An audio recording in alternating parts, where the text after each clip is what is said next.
कांग्रेस के महाअधिवेशन का आज आखिरी दिन है। आखिरी दिन राहुल गांधी ने कांग्रेस कार्यकर्ताओं और नेताओं को संबोधित करते हुए कुछ पुराने किस्से बताए तो केंद्र सरकार पर अडानी से लेकर चीन तक हर मुद्दे को लेकर हमला बोला। साथ ही राहुल गांधी ने 1977 में कांग्रेस की हार का जिक्र करते हुए कहा कि जब प्रधानमंत्री आवास खाली करना पड़ रहा था तब उन्हें पहली बार मालूम हुआ कि उनका कोई अपना घर नहीं है। राहुल ने कहा कि तब से लेकर अब तक मेरे पास घर नहीं है। 52 साल हो गए,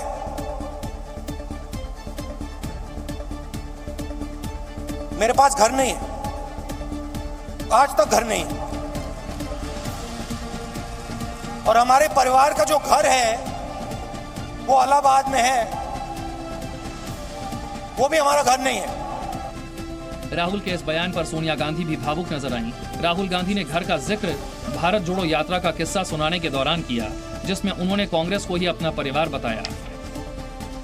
राहुल गांधी शुरू में तो थोड़े भावुक नजर आए, लेकिन उसके बाद उन्होंने केंद्र सरकार को जमकर कटघरे में खड़ा किया। राहुल ने अडानी के मुद्दे पर एक बार फिर से सीधे प्रधानमंत्री मोदी पर निशाना साधा और कहा कि नरेंद्र मोदी और अडानी में जरूर कोई रिश्ता है, नहीं तो अडानी का जिक्र आते ही उनके मंत्री क्यों अडानी का बचाव करने लगते हैं। अब आपने नोटिस किया होगा कि पूरी की पूरी सरकार, सारे के सारे मंत्री अडानी जी की रक्षा करने लग गए, अडानी जी की रक्षा करने लग गए। रिश्ता है। राहुल गांधी ने लोकसभा में अपने भाषण का जिक्र करते हुए कहा कि मैंने सवाल पूछा था कि दोनों का रिश्ता क्या है। सिर्फ एक सवाल पूछा, नरेंद्र मोदी जी आपका अडानी जी से रिश्ता क्या है? मैंने और कुछ नहीं कहा, मैंने सिर्फ सवाल पूछा, भैया बता दो रिश्ता क्या है। राहुल गांधी ने अडानी के साथ ही चीन के मुद्दे पर भी केंद्र सरकार को घेरा। राहुल ने केंद्र सरकार पर कायर होने का आरोप लगाते हुए कहा कि वो चीन से डरते हैं जैसे सावरकर डरते थे। और एक केंद्रीय मंत्री के बयान का जिक्र करते हुए राहुल गांधी ने कहा कि मंत्री बोल रहे थे कि चीन बड़ी अर्थव्यवस्था है, हम उससे लड़ नहीं सकते। सावरकर की विचारधारा अगर जो आपके सामने आपसे तगड़ा है, मजबूत है, तो उसके सामने अपना सिर झुका दो, मत्था टेक दो।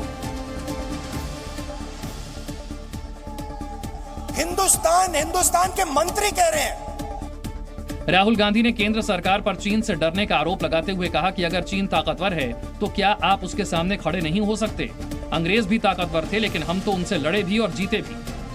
हिंदुस्तान का मंत्री चाइना से कह रहा है कि आपकी इकोनॉमी हमसे बड़ी है तो हम आपके सामने खड़े नहीं हो सकते हैं। राहुल गांधी के हमले पर बीजेपी भी कहां चुप रहने वाली थी। बीजेपी के प्रवक्ता ने दिल्ली में प्रेस कॉन्फ्रेंस करके राहुल गांधी के आरोपों का जवाब दिया और कहा कि देश में मोदी सरकार के कारण शांति है, इसीलिए राहुल गांधी लाल चौक पर तिरंगा फहरा पाए। जिस जम्मू कश्मीर में पहले कोई तिरंगा नहीं लहराता था, इस प्रकार के स्टेटमेंट कांग्रेस के नेता देते थे। आर्टिकल 370 को छू के दिखाओ, तिरंगा को हाथ लगाने वाला कोई नहीं होगा। इस प्रकार के स्टेटमेंट कांग्रेस के सहयोगी और उनके नेता देते थे। आज अगर उसी जम्मू कश्मीर में कांग्रेस पार्टी को हजारों हजार तिरंगे दिख रहे हैं तो स्वाभाविक रूप से इसके पीछे क्या कारण है, इसकी चिंतन भी राहुल गांधी को करना होगा। एक तरफ राहुल गांधी ने केंद्र सरकार पर हमला बोला तो दूसरी तरफ प्रियंका गांधी भी पीछे नहीं रही। उन्होंने केंद्र सरकार पर सियासत को विकासवाद से दूर करने का आरोप लगा दिया और कहा कि चुनाव के वक्त ऐसे मुद्दे उठाए जाते हैं जिनसे आम जनता का कोई सरोकार नहीं होता, लेकिन सियासी फायदे के लिए चुनावी मुद्दों को डाइवर्ट करने की कोशिश होती है। भारत जोड़ो यात्रा, जब चुनाव आता है तो ऐसे मुद्दे उठते हैं जिससे जनता का कोई मतलब नहीं है। क्यों कह रही हूँ कि मतलब नहीं है? क्योंकि जब रोजगार की बात होती है, युवाओं की बात होती है, महंगाई की बात होती है, तो इन मुद्दों पर चुनाव लड़े जाने चाहिए। रायपुर में कांग्रेस अधिवेशन के मंच से प्रियंका ने इशारों में केंद्र सरकार पर देश में नकारात्मक माहौल बनाने का आरोप लगा दिया और अपनी पार्टी को देश में सकारात्मकता फैलाने का संदेश दिया। जो देश का माहौल है, जो नकारात्मक है, उससे हमें ऊपर उठना पड़ेगा और हमें सकारात्मक तरह से भविष्य के लिए अपने प्रस्ताव रखने पड़ेंगे। राहुल प्रियंका के अलावा आज कांग्रेस महाअधिवेशन में कांग्रेस अध्यक्ष मल्लिकार्जुन खड़गे ने भी अपनी बातें रखी। रायपुर के मंच से बीजेपी के खिलाफ लड़ाई को और तेज करने का ऐलान कर दिया। साथ ही खड़गे ने कहा कि महाअधिवेशन में राजनीतिक प्रस्ताव पास किया गया है, जिसमें बीजेपी और आरएसएस के खिलाफ लड़ाई को और तेज करने का निर्णय लिया गया है। बीजेपी आरएसएस के खिलाफ हमारी विचारधारा की लड़ाई तीव्र होगी। चुनावी मुकाबले तो होते रहते हैं, पर कितना भी समय लगे और कितना भी संघर्ष हो, हम एकजुट होकर लड़ने को तैयार हैं। एक तरफ मल्लिकार्जुन खड़गे ने एकजुट होकर बीजेपी से लड़ने का संदेश दिया, तो दूसरी तरफ छत्तीसगढ़ के मुख्यमंत्री भूपेश बघेल ने इच्छा जताई कि राहुल गांधी ही 2024 में प्रधानमंत्री के चेहरे के तौर पर चुनाव की अगुवाई करें। ये तो पार्टी तय करेगी, और जहां तक मेरी व्यक्तिगत बात है, मैं राहुल जी चाहता हूं कि वो सामने आए। पड़ोसी देश नेपाल का राष्ट्रपति चुनाव बहुत दिलचस्प हो गया है। नेपाली कांग्रेस के वरिष्ठ नेता रामचंद्र पौडेल का देश के शीर्ष पद के लिए निर्वाचित होना लगभग तय माना जा रहा है। रामचंद्र पौडेल की उम्मीदवारी को 8 राजनीतिक दलों ने समर्थन दिया है। इसमें केपी शर्मा ओली के समर्थन से प्रधानमंत्री बने पुष्प कमल दहल प्रचंड की सीपीएन माओवादी केंद्र भी शामिल है। इस बीच राष्ट्रीय प्रजातंत्र पार्टी के अध्यक्ष और उप प्रधानमंत्री राजेंद्र लिंगडेन समेत पार्टी के 4 मंत्रियों ने इस्तीफा दे दिया है।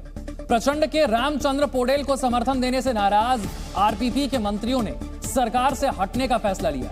ओली की नेपाल कम्युनिस्ट पार्टी यूएमएल ने सुबास नेम्बांग को राष्ट्रपति पद के लिए आधिकारिक उम्मीदवार बनाया है। नेम्बांग को अभी तक अपनी पार्टी के अलावा किसी अन्य पार्टी का समर्थन नहीं मिला है। नेपाल में 9 मार्च को राष्ट्रपति पद के लिए चुनाव होना है। अमृतसर में पाकिस्तानी ड्रोन ने घुसपैठ की कोशिश की। अमृतसर के शहजादा गांव में बीएसएफ के जवानों ने पाकिस्तानी ड्रोन को ढेर कर दिया। मुस्तैद जवानों ने ड्रोन पर गोलियां बरसाई, जिसके बाद ड्रोन को एक खेत से बरामद किया गया। पटना में रेलवे पुलिस और डीआरआई की टीम ने बांग्लादेशी तस्करों से सोने के बिस्किट बरामद किए। तस्करों ने करीब 2 करोड़ कीमत का सोना एक मोबाइल के अंदर छिपा रखा था। जम्मू कश्मीर के रामबन में एक घर में भीषण आग लग गई। आग की लपटों को देख आसपास के इलाके में अफरा तफरी मच गई। राहत की बात यह है कि फिलहाल इस घटना में किसी के घायल होने की खबर नहीं आई। गाजियाबाद में शादी समारोह में डीजे बजाने को लेकर होटल स्टाफ और बारातियों के बीच जमकर मारपीट हुई। यूक्रेन के हाथ मजबूत करते हुए पोलैंड ने उसे 4 लेपर्ड टैंक की आपूर्ति कर दी है। इसके अलावा पोलैंड ने ऐलान किया कि वो यूक्रेन को और अधिक हथियारों की सप्लाई करेगा। पोलैंड के प्रधानमंत्री मोराविकी ने अपनी कीव यात्रा के दौरान इस बात का ऐलान किया था और जेलेंस्की से बातचीत में उन्होंने मदद करते रहने का वादा भी किया था। जबकि पोलैंड के पीएम मोराविकी ने अपनी मौजूदगी में ही यूक्रेन की सेना को लेपर्ड टैंक भी सौंपे। वैसे पोलैंड के अलावा स्वीडन भी यूक्रेन को 10 लेपर्ड टैंक देने वाला है। खराब रास्तों पर 31 किलोमीटर प्रति घंटे की रफ्तार से दौड़ने वाले 2 मशीन गन से 1 मिनट में 4750 राउंड फायर करने वाले और 3 मीटर गहरे गड्ढे से आराम से बाहर निकलने वाले इस टैंक से मिलने से यूक्रेन को युद्ध के मोर्चे पर बहुत फायदा होगा। तो शायद यही वजह है कि रूस बिल्कुल नहीं चाहता कि कोई भी देश यूक्रेन को लेपर्ड टैंक की सप्लाई करे, लेकिन पोलैंड ने यूक्रेन को लेपर्ड टैंक दे दिया है।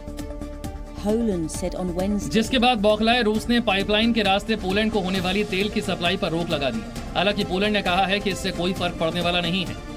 पोलैंड के मुताबिक वो रूस से सिर्फ 10% कच्चा तेल आयात करता है। रिफाइनरियों को समुद्र के जरिए आपूर्ति की जा सकती है। इससे लोगों को गैसोलीन और डीजल की कमी नहीं होगी। हालांकि पिछले साल फरवरी में यूक्रेन पर रूस के हमले के बाद यूरोपीय संघ के प्रतिबंधों से पाइपलाइन से तेल की आपूर्ति को बाहर रखा गया था। रूस और यूक्रेन के बीच जंग को 1 साल पूरा होने के बाद अमेरिका ने अंदेशा जताया कि रूस बड़ा हमला कर सकता है। अमेरिका के एक रक्षा अधिकारी ने इस बाबत बड़ा खुलासा किया है। अमेरिकी जनरल सर रिचर्ड बैरोन्स ने बताया है कि रूस के लड़ाकू विमान और हेलीकॉप्टर यूक्रेन पर हमले के लिए तैयार कर लिए गए हैं। बस रूसी राष्ट्रपति पुतिन के आदेश का इंतजार है।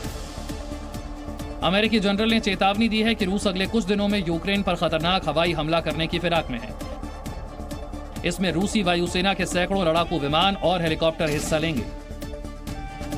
अमेरिकी जनरल ने यह भी कहा कि यूक्रेनी एयर डिफेंस लगभग तबाह हो चुका है। ऐसे में यूक्रेन को अपने लड़ाकू विमानों और हेलीकॉप्टरों की सुरक्षा की उतनी फिक्र नहीं है जितनी पहले थी।